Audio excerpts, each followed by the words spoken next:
Hello student, my name is Rahul Likhar और हम पढ़ रहे हैं क्लास 12 अकाउंटेंसी चैप्टर नंबर 4। इसके पहले हमने ये देखा है कि पार्टनरशिप यानी साझेदारी क्या होती है। सेकंड चैप्टर में हमने ये देखा है कि साझेदार अपने एग्रीमेंट को, समझौते को वापस क्यों मनाते हैं। थर्ड चैप्टर में हमने देखा कि साझेदार का प्रवेश यानी एडमिशन क्या होता है और किस कारणों से किया जाता है। आज हमें उसके आगे बढ़ना है। चैप्टर नंबर 4 अकाउंट, जिसका नाम है retirement and date of the partner, पुराने साझेदार की निवृत्ति या मृत्यु। बेटा हम रिटायरमेंट की बात करते हैं। रिटायरमेंट के पहले एडमिशन के बारे में चर्चा करता हूँ। जब कोई व्यक्ति आता है तो भी उसे बाकी पार्टनर से परमिशन लेना पड़ती है। उसी प्रकार से इंडियन पार्टनरशिप एक्ट 1932, भारतीय साझेदारी अधिनियम 1932 के अनुसार जब कोई साझेदार व्यापार को छोड़ के निवृत्त या अवकाश रिटायरमेंट लेना चाहता है तो भी उसे ऑल अदर पार्टनर, बाकी सभी पार्टनर से अनुमति लेना पड़ती है, परमिशन लेना पड़ती है। उसके बाद ही वो बिजनेस को छोड़कर जा सकता है। अगर वो किसी भी कारण से बिना परमिशन लेके बिजनेस को छोड़कर जाता है तो किसी भी प्रकार का कोई भी पैसा उसे दिया नहीं जाएगा। लेकिन जाने वाला पार्टनर बाकी पार्टनरों से परमिशन लेता है, अनुमति लेता है और उसके बाद जाता है तो उसे हर प्रकार का पैसा उसके हिस्से का उसे दिया जाएगा, जिसे रिटायरमेंट ऑफ पार्टनर कहते हैं। अब किसी के आने के कई सारे कारण होते हैं तो जाने के भी कई सारे कारण होते हैं। मैं एक एक कारण बता देता हूँ। सबसे पहला कारण होता है ओल्ड एज, वृद्धावस्था। क्या होता है बेटा? ओल्ड एज यानी वृद्धावस्था। अगर किसी की उम्र ज़्यादा हो चुकी है, अगर किसी की उम्र ज़्यादा हो चुकी है तो वह व्यापार को छोड़कर चला जाएगा। Second condition, date of old partner. या तो किसी की उम्र ज़्यादा हो गई है या तो किसी की मौत हो गई तो ही बिजनेस को छोड़कर चला जाएगा। या तो वो मेंटली डिस्टर्ब, मानसिक रूप से विकलांग हो गया, सटिया गया हो। 50-60 साल की उम्र व्यक्ति सटिया जाता है ना, तो या तो वो उम्र ज़्यादा हो गई हो, या तो वो मर गया हो, या तो वो मेंटली यानी दिमागी रूप से बीमार हो गया। चौथा होता है फिजिकली हैंडीकैप, जिसे कहा जाता है विकलांगता। किसी दुर्घटना में उसके हाथ पैर आँख कुछ चले गया हो तो ही बिजनेस करने योग्य नहीं है। तो अभी हमने 4 कारण देखे। या तो उसकी एज हो गई है, या तो उसकी डेट हो गई है, या तो वो मेंटली डिस्टर्ब हो गया है, या तो वो फिजिकली डिस्टर्ब हो गया है। इसके अलावा या वो स्वयं का व्यापार करना चाहता हो, ऑन बिजनेस, तो भी वो व्यापार को छोड़कर क्या हो जाएगा? चला जाएगा।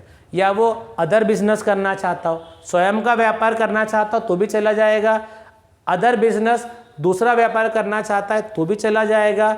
उसको विदेश में व्यापार करना है तो भी चला जाएगा। यानी किसी के जाने के कई सारे कारण होते हैं, लेकिन एग्जाम में अगर ये 2, 3, 4, 2, 3, 4 मार्क्स का पूछे तो आपको उतने ही पॉइंट लिख के समझाना है। वापस बता दूं, या तो ओल्ड एज हो गई जाए उसकी तो चला जाएगा, मौत हो जाए तो चला जाएगा, या मेंटली डिस्टर्ब हो जाए तो चला जाएगा, फिजिकली डिस्टर्ब हो जाए तो चला जाएगा। उसे स्वयं का व्यापार करना है, ऑन बिजनेस, उसे दूसरा व्यापार करना हो, अदर बिजनेस, उसे विदेश में व्यापार करना हो, फॉरेन ट्रेड। इन सभी कंडीशनों के कारण वह व्यापार को छोड़कर चला जाता है। अब क्या होता है, देखो रिटायर तो व्यक्ति बोलकर होता है, लेकिन मरता कोई बोलकर नहीं है कि आज 2 घंटे बाद मेरी मौत होने वाली है। सब कोई बोलेगा क्या?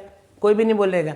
तो रिटायरमेंट और डेट की कंडीशन में सेकंड क्वेश्चन ये बनता है कि कौन कौन सा पैसा उसे दिया जाएगा या उसके नॉमिनी को दिया जाएगा। सपोज करिए ABC पार्टनर है, C बिजनेस को छोड़कर जाना चाहता है तो पैसा या तो C को मिलेगा, या C की मौत हो जाए, C की क्या हो जाए तो पैसा उसके नॉमिनी को मिलेगा। तो कौन कौन सा पैसा रिटायर्ड और डेट पार्टनर के नॉमिनी को दिया जाता है? कॉमन है, या तो रिटायर्ड वाले पार्टनर को देंगे या डेट वाले, ठीक है।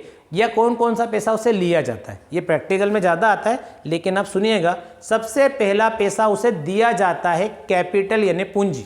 जब वो आया होगा, वो पैसा लेके आया होगा, तो सबसे पहले उसको देंगे कैपिटल यानी पूंजी। उसके बाद पूंजी पर ब्याज, इंटरेस्ट ऑन, जो भी आपने बात करी हो 2%, 5%, वो भी देंगे। यानी कैपिटल भी देंगे, इंटरेस्ट ऑन कैपिटल भी देंगे। अगर वो एक्स्ट्रा काम करता था तो उसको सैलरी, बोनस और कमीशन का पैसा भी मिलेगा। लास्ट ईयर का प्रॉफिट अगर आपने नहीं बांटा है तो वो भी देंगे। इस साल का प्रॉफिट भी देंगे।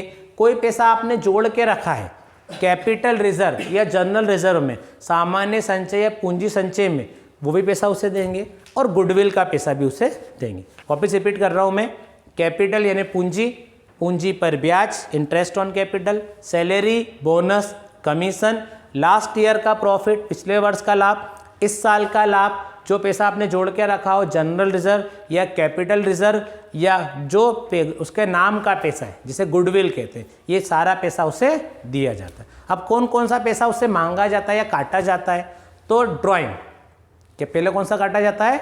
ड्राइंग, इंटरेस्ट ऑन ड्राइंग, ठीक है, ये 5 ही होंगे, ड्राइंग, इंटरेस्ट ऑन ड्राइंग, पिछले साल की हानि, क्योंकि व्यक्ति छोड़ के क्यों जा रहा है, नुकसान हो रहा है, तो लास्ट ईयर का लॉस काटेंगे, इस साल का लॉस काटेंगे, और अगर उसने कोई लोन लिया है तो वो पैसा भी काटेंगे। तो कई सारा पैसा उसे देते हैं और कई सारा पैसा उसे काटते हैं, जिसे रिटायरमेंट और डेट पार्टनर के नॉमिनी से लिया जाता है। लास्ट क्वेश्चन इस चैप्टर में बनता है, explain the meaning of annuity या एन्युटी अकाउंट। ये होता क्या? हिंदी में इसे कहते हैं वार्षिकी या वार्षिकी उच्चतन खाता। अब सुनिएगा, हम कर रहे हैं बिजनेस, बिजनेस में फ़ायदा व नुकसान साल में एक बार निकाला जाता है। साल में कितने बार निकाला जाता है? एक बार। तो उसी प्रकार से जब कोई पार्टनर रिटायर्ड होता है या मरता है तो पैसा भी उसे साल में या तो लमसम दे देते हैं या तो साल में एक बार दे पाते हैं। तो जब रिटायर्ड या डेड पार्टनर का नॉमिनी, जब मरने वाला या अवकाश ग्रहण करने वाला साझेदार जब बिजनेस से जाता है और हमें उसको जो पैसा देना रहता है, तो या तो पैसा हम एक साथ दे देते हैं या साल में एक एक बार उसे किस्तों में देते हैं। तो जब रिटायर्ड या डेड पार्टनर नॉमिनी को पैसा एक साथ ना देते हुए जो हम साल की साल किस्तों के माध्यम से पर ईयर पर एनुअल इंस्टॉलमेंट के माध्यम से देते हैं, उसे एन्युटी अकाउंट कहा जाता है। जब पैसा रिटायर्ड पार्टनर को मिलता है तो एन्युटी यानी उच्चतम वार्षिकी खाता, जब पैसा रिटायर्ड पार्टनर या डेड पार्टनर के नॉमिनी को मिलता है तो उसे कहते हैं एन्युटी सस्पेंस अकाउंट, वार्षिकी उच्चतन खाता। देखिए लिखा होगा थर्ड में, ठीक है। बाकी के नोट्स आपको मिल जाएंगे।